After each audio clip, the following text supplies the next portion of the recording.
أعوذ بالله من الشيطان الرجيم. بسم الله الرحمن الرحيم.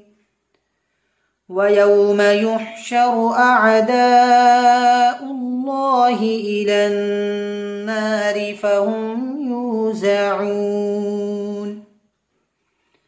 حتى إذا ما جاءوها شهد عليهم سمعهم وأبصارهم وجلودهم بما كانوا يعملون.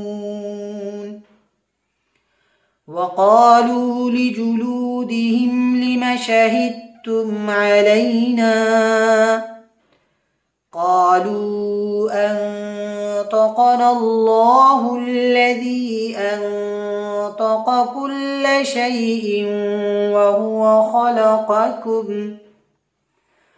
وهو خلقكم أول مرة وإليه ترجعون.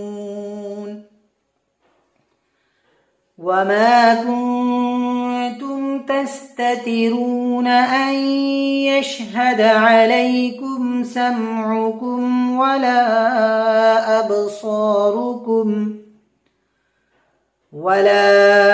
أبصاركم ولا جلودكم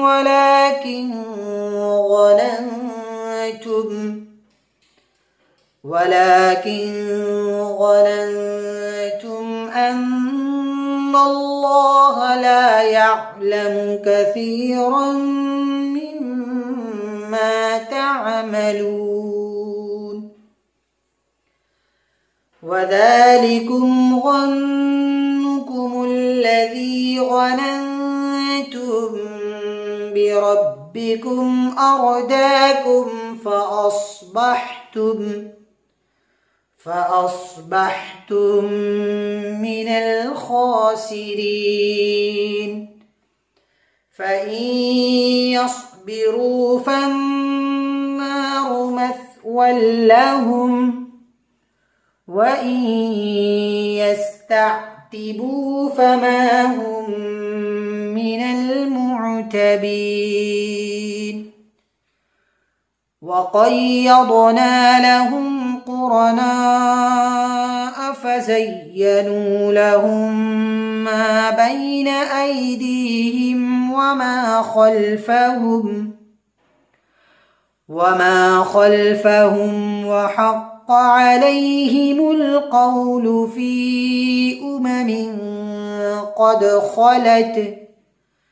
قد خلت من قبلهم من الجن والإنس إنهم كانوا خاسرين.